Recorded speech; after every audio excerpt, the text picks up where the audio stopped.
I thought we Yeah. would start our interview by going to 2013 because I understand this was when you were in college and when you first discovered crypto. So, how did that all begin? Yeah, for sure. So before that, I want to thank you for having me here. So going back to 2013, when I first started, I was actually in high school. I was about 16, 17 years old. I came across this article online talking about what is crypto and the future of currencies. And then back then, after I read this article, I was just so intrigued by it. And the next thing I know, I was Googling how to buy Bitcoin. That was like the next thing I did. I learned there were so many ways you can buy crypto, and most of them are like pretty dodgy. You need to like transfer to someone like via PayPal, and then you just wish and hope that he will transfer you Bitcoin. And that is what I did. I bought a few Bitcoins back then. I think Bitcoin was about $60 back then. So I grabbed a few and then it was in my wallet and I was just holding it. And then a couple of months later, when I checked the price, and at that time, when I saw that I made some money, I didn't even know how to sell, right? Because I was just such a newbie. I then had to go back to learn how to sell, everything. And then that is where I first made my money. I then went to buy like my first ever Chanel bag. So back then I had a dream. It's like I really need that Chanel bag. And that was just like my life goal. So at 17, I bought my first Chanel bag thanks to Bitcoin. And then that is basically what kickstarted my whole crypto journey. So I have always been so passionate about the space. I took the opportunity to learn how to trade, how to look at graphs. So I came a long way, I would say, because you know about all the ups and downs of crypto since then, all these bans and then all these regulations, and then it's just like highs and lows. But I have always been there. I have never sold any of them. I mean, I'll just sell them a bit, but then when it goes down again, I will buy them back. That is what kickstarted my whole journey. I'm sure a lot of people will have read about this thing called Bitcoin. It's one thing to read about it, one thing to believe it, and then spend money. You say it was $60, but that's still not an insignificant amount of money. So, was there something about it that convinced you that this was something to go into? Because at the time, as you said, everything was dodgy. There wasn't a way to buy and to sell it. So, it was the Wild Wild West, and there was no guarantee you would ever see anything come back. Yeah, definitely. So back to the articles, I mean, I explained like how we actually trade humankind. Like since back then, we used to do like system butter, right? And then later on, we had like gold coins and then paper money and then all that kind of things. The article said that in the future, everything is going to be in digital form. Nobody's gonna hold cash. Cash is lame. Credit cards is lame as well. All you need is just your phone or an Apple Watch, and that is what you need. So back then, to me, I was like, this whole technology is so amazing. And imagine if I can just go out without my wallet. I can have everything in the tip of my fingers, just having my phone or my watch with me. So yeah, I think that is what made me so intrigued about it. Back then, I may have scammed, who knows? But the fact that I foresee that this is the future. And if this is something that is available in the future, I want to be a part of it. So this is why I jumped on, even though it was so dodgy and it was only $60 back then. I understand that in February 2021, that's when you discovered NFTs. So, how did that come about? Do you remember? Yeah. So as I mentioned, I have been in the crypto scene since like 2013. In the beginning of last year, I was actually introduced to this whole NFT scene. One of my friend, which is Asian's co-founder as well, James, he actually minted like Bored Ape. So the Bored Ape Yap Club. And then yeah, he told me, he said, Nicole, it's like you need to get some ETH, you need to mint Bored Ape. Okay, there's this monkey NFT, and this is gonna moon hard. You better like get on it. So that is what made me jump on and see what is happening. At that time, there were so many other news outlets talking about how CryptoPunk is so valuable, and there's even really funny things like invisible rock. So it's basically the NFT and they call it invisible rock. It's just blank because it's invisible, right? And I think that went up to about close to $1 million. The whole scene was just so insane to me. But at the same time, I was intrigued by the whole scene. So this is what made me jump in. Later on, I found out that NFTs are not profile pictures or invisible rock. There's so many things that we can use to improve our lives in the future, thanks to NFTs and thanks to the blockchain technology. At the same time, I saw that there is not much women representation in the space. So that is what inspired me to start my own collection. You said that NFTs is so much more than a JPEG. So in your own words, what is an NFT to you? NFT can be any form as long as it's a digital form. So like photos, music, videos, even a screenshot. So basically NFTs is just a digital art piece or a digital media that lives on the blockchain, that is trackable. There is a unique number to it. It's open up in the web. And once you put it out there, you can't amend it. What makes everyone so insane about this whole technology is the fact that you don't need to go through any third party to validate the ownership. If you are the sole owner, like music, if you're like a musician or an artist, or even if you're just a creator, there is a way where you can track that this photo or this digital asset belongs to you and you created it. You said that the invisible rod was $1 million. Even now, it sounds insane. And I think a lot of people, the reason why they're not into NFTs or haven't entered is because they would think, isn't it a scam? I imagine that was a question that must have crossed your mind as well. So how did you jump over that barrier into believing that, oh, actually, it's not a scam, there's something real here? I would say with every advancement of technology, I'm pretty sure there is a lot of people that are skeptical about it. And of course, in any way, even outside the NFT world, there is scams everywhere, right? Like bank scams where people call you and pretend to be the bank. And that has been happening like decades and people still fall for it. So for NFTs, of course, there is scam. There is a lot of them. And I have been a victim multiple times because people will send you like a link. And if you click it, they will put a bug on your account. And then that is where you will lose your funds. Or there is also NFT projects launched by scammers. They'll give you a lot of promises saying that this is an NFT collection. All the funds, we will donate it to a charity or do XYZ. And then after selling out, they disappear. And this is what we call kind of like a rug pull project. So this kind of things do happen. It happens every single day in the NFT scene. I mean, this is why we should always be cautious, not just in the NFT world, but also in the real world. So we're going to talk about that a little bit more later. But you mentioned another thing, which is that when you were looking around, you realized there wasn't something that was more feminine. There was also Asian as well.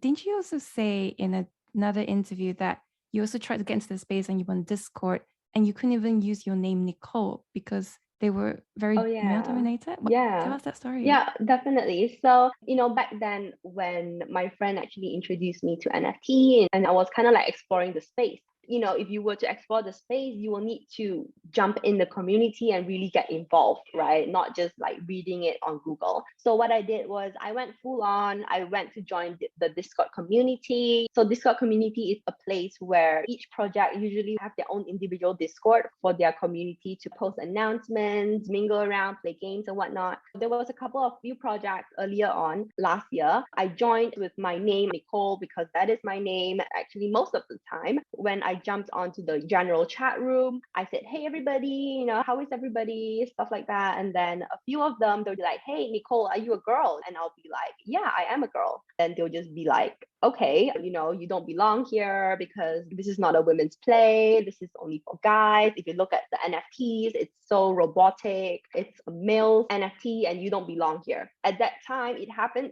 so frequently that I just got frustrated and I told myself, okay, you know what? I'm just going to give myself an anonymous name so that I wouldn't have to face this issue. And that is where I realized that something has to change in this space because half of the world is women and that should replicate in the NFT world as well. So this is what made me more motivated to start my own collection, especially a collection that is not only dedicated to female, but also to represent the Asian cultures. Because imagine like women in the NFT world is already a minority. Imagine in terms of like an Asian cultural element, it's basically non-existent. Even right now, to find a collection that is really rich in the Asian cultures and really represent us well, there is none. That is something that I can proudly say. Asian is the first NFT project to represent the Asian cultures. So yeah, that is something that I'm really proud of. So you saw there was a real need, and how does one even start a collection? What was your initial game plan? How does it work? I would say back then I was kind of clueless as well, although I have been in the crypto scene for some time. Starting an NFT project is not easy because I don't know how to code and everything is so technical to me. And back then, nobody even know what is an NFT, let alone to find people that understands how it works or even tell you how it works. So I had to learn the hard way. I had to do a lot of research myself. I looked onto a lot of the successful projects. I go to their website to read about it and try to reach out to one of the team. Hopefully, they would kind of like guide me how to start. Back then, there weren't a lot of YouTube videos telling you how to do it as well. Were people willing to share with you their knowledge, or were they like, no, this is our success, we don't want you to replicate it? Maybe because at that time, not a lot of people know how to do it. I would assume the team member were kind of like bombarded with a lot of requests to ask them how to do it. So I didn't get a reply from them. I basically picked out along the way together with my co-founder because he has been in the space. He actually reached out to his contacts as well. And basically that is how we started our own collection, by trial and error. For the artwork, I got our lead artist, which is our co-founder as well. We have two co-founders. One is Jackie and one is James. Jackie is the one that does all of our artwork. He has no idea what is an NFT back then. He just trusted me along the way. And with that, we kind of like figured it out. We then tried to look for a dev. That was like the hardest part. We just went along and picked people along the way. We started with the three of us, then we got the dev, then we got an advisor and the copywriter and a Discord guy. Total, we have 12 of us, including like another 3 support artists. I wanted to talk a bit about that Web3 dev. How did you find him? Because it's one thing to be a software developer, but for Web3, that's a whole other field as well. So how do you even find the right person? Because that's where the whole project hinges on. Yeah, definitely. So the first dev that we contacted didn't go well. I found him on this random Twitter. He said, my name is Alex and I'm a Web3 developer. He said that he had deployed 4 contracts before. I just DM'd him and I was like, hey, would you be interested to be our dev? We started working together for a couple of weeks until I found out that he actually rugged his past 4 projects. So what happened is he actually did 4 projects in the past. And after they sold out, he just like abandoned the whole Discord and the whole project. Like they weren't responsive and he changed his name and whatnot. So later on, when I found out, I then told him that, okay, this is not going to happen. We got to stop working together. And that is where we found our project advisor. So Adidas was our project advisor. He's from London and he's actually part of other projects called the Hash Mask. We asked him, hey, do you have any dev that you can, recommend to us? And that is where he recommended our dev, which is Devco. He is from Egypt. That is basically how we found our dev. And he was a good one because our project Adidas has actually worked with him before. He has never rugged. And devs are not cheap, right? I think they were also quoting 70,000 USD for one contract. Yeah, so that was way before. That was what the first dev Alex actually quoted me, which is insane because right now, average market price would be about like $1,000 and you will be able to get like a really good dev already. So yeah, back then, because of the shortage of dev and there's so many people that are so desperate to do like their own projects, the devs just started hiking up the price and started charging all this really insane amount. Sounds like there's so much work just to start the collection. You need this whole team with this very, very, very rare set of skills. Is there a reason why you want to start an NFT rather than like a traditional digital art collection? I saw the opportunity to be the first NFT project to represent women and Asian culture in the space. I feel that because I don't see any representation in the NFT scene. So this is why, like, to me, I felt that like, okay, even though I don't know how to draw, I'm not an artist, I'm just gonna make this work. I see that gender gap and the gap between the East and the West. At the same time, I have this vision to bring more people in Asia in the NFT scene because people in the Asian region are not as exposed to the NFT scene. A lot of them, they know what it is, but they just can't find a reason to jump in. So hopefully with my collection too, when someone see that there's an NFT collection out there that looks like them, resembles them, and probably wear like their traditional clothing, because we do have a lot of cultural representation from Asia. We have like the baju kebaya, we have the outdive, and then all that kind of traits. So hopefully with that, I'm able to get on board more Asian people in the space. So when I was trying to learn what NFTs was, a friend of mine said, think of NFTs as basically a startup and the roadmap as their business plan. So you have a really interesting roadmap that you put on your website. Could you share with us how you came up with it, what that roadmap is? There wasn't any roadmap. I know that there's a lot of projects before they launch, they will set up a roadmap and give out all these things that they want to achieve. And most of them, it's really hard to achieve. They just set really high expectations, say that, okay, we are going to donate this much, or we are going to help this concert, or we are going to do this. And I feel that once you set such a high expectations, and if you can't fulfill that, people will then start to flood. People will say you lied to us, and some of them they'll even say that this is a rug because you committed that you will be doing ABC, and it has been so many months, you can't even deliver. For us, when we started, we don't have a roadmap. We only started to put that roadmap that you see right now, kind of like a mind map, after we have sold out. So the mind map that we have, there are 10 things on it. There is physical events and the metaverse. There is just so many things. We even wanted to do an education thing where we will be educating people about the NFT space that we don't see in Asia. There is a lot of things that I want to do in the mind map, and we are currently trying to execute it. It's going to take some time to execute like all 10 of them, but we are actually working towards on that. You mentioned that dropping the main collection, which happened in December. And before that, you actually launched several collections like the Genesis. You also launched the Goddess before. I wonder what's the plan in dropping the smaller collections prior to the main collection in December? The main collection has been something that we have been working on, but because our collection was kind of big, 8,888, we needed time to develop that. So we started our brainstorming and all that kind of artwork on September. At that time, we have already started to launch our social media so we can put our name out there and then kind of start to build the community. Even when we were still working on the artwork, we created a Discord, and then on Halloween we actually did like a little fan of just an Asian woman with a pumpkin head. So we posted that on Discord, and everyone, our members, like, oh my god, this needs to be a collection, this needs to be a Halloween collection. That was never planned at all, and back then our members were only so small. I think we only had about like 50 members on Discord.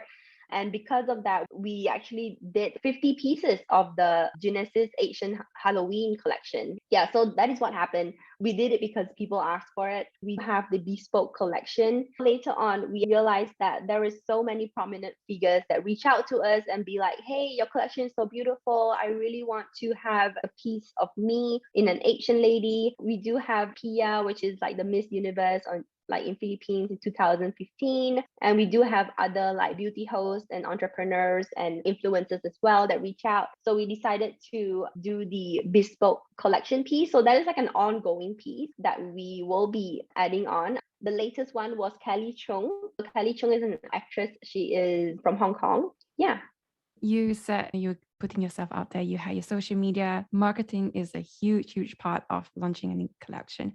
What was the plan like? How were you making sure that people were knowing what you were doing prior and leading up to the main collection drop? We started in September, but then even up to December, our traction was kind of bad. Not everyone liked our collection. Back then, there was so many collections. And I feel that the majority of the people in the NFT scene back then, we prefer something that is genderless, something that is like animal and stuff like that. A lot of people didn't believe in what you were doing. So what was it that allowed you to push through? Was it because you thought, I'm in too deep already, I've invested too much, I have to see this through? What was the conviction bringing you through it? I wasn't confident back then, but I believed in my mission. I believed in my cause. Like, I'm just going to go ahead with it because I'm pretty sure there's a lot of other women that would resemble how I feel as well. I'm pretty sure there's people that would want to use a profile picture that looks like themselves. So this is something that I've always truly believed in. I just wanted to drill down a little bit more about the marketing. So was there anything specific that you felt helped to bring the collection to greater prominence? Was it just continuing what you're doing on Twitter, on Instagram? Was that what really helped, or was there something more? What I did was I was jumping onto Twitter Spaces every single day. There was even a few times I was there for like 8 to 10 hours a day just talking to people. That's a huge investment. Yeah. So you were just present and just anyone drops in, you just talk to them. Yeah, basically. So I met so many amazing people. Most of them are from the West. I mean, most of the time I'll need to like stay up till 3 a.m., 4 a.m., even like 5 a.m., right? Just to connect with people. So that was the grind and hustle and the hard work that people don't see. A lot of them, they always think that, okay, you know, she was just lucky because she was the first Asian NFT and then people just bought into it. And, you know, that is not how it worked, right? Were there common questions that came up during this Twitter space? I mean, 8 hours every day for 2 months is huge. I would be so exhausted doing just 1 week, and you did it for 2 months. Most of the people will ask me, why are you doing this? There was a phase where I even got like a hate tweet. Somebody got really nasty. Yeah, so this guy, I'm not gonna name his name. I didn't even reply to that tweet, but he is kind of like an influencer. He lives in the States, he's Asian. He started saying that my collection was a disgrace to the whole Asian community. And then there was so many supporters of him. And then, you know, they even screenshot my face. One of them, they even said, I hope this woman get choked on a burger. They even kind of like sent me like death threats in my DM. So yeah, I would say like there are a lot of nasty people as well in the space. But regardless, there's also a lot of supportive people as well. So I just block out the noise and I look at the positive side of things. Then you had that launch, and that happened 26 December 2021. What was that like? Because I think soon after, Steve Aoki also tweeted about it, right? And was that when things exploded for you? Yes, so we actually launched on the 28th of December. At first, it was a slow mint. Like people call it slow mint because in the NFT space, the lifespan is quite short. So if you don't sell out in 3 days or in few hours, people say that this is a slow mint. But in the real world, to sell out 8,000 items in a few days, it's insane, right? We sold out on the 15th of January. Steve Aoki noticed our project and jumped in. He grabbed 25 of them. He even got a few special rare ones. He got one of our goddess, which is the rarest piece. So he has been our supporter. We actually connected with him. He's a really humble guy. And yeah. Since you have sold out, what is the plan? How do you keep going? Yeah, so I mean, I do get this question a lot. A lot of them, they ask me, okay, Nicole, now you have sold out. Like, what do you want to do? Right. And for me, I'm trying to establish myself, like our brand, not only in the virtual scene, like in the metaverse, in the Web3 scene, but also to create a presence in the real world with people that don't know what is an NFT and also with other retail brands in the real world. And my whole goal is to educate more people in Asia about NFTs, educate more businesses in Asia to jump on board. And hopefully, with my guidance and telling them what is the future and how your company can evolve and grow with the help of NFTs, you know, they'll be able to jump on and be a global scale because you see there's so many brands in the West, like Facebook, like Tesla, Binance, like all these big brands, they are all in the NFT scene. Like even big fashion brands, right? You see like Gucci, Dolce & Gabbana, Adidas, you know, all these brands, they are all jumping into the scene already. And to me, I feel that in the Asian scene, it's still so slow. Like we have so many huge brands, right? Like one of them is like Uniqlo. Everyone knows what is Uniqlo, and they have yet to join the scene. So this is just one of the examples that I can give.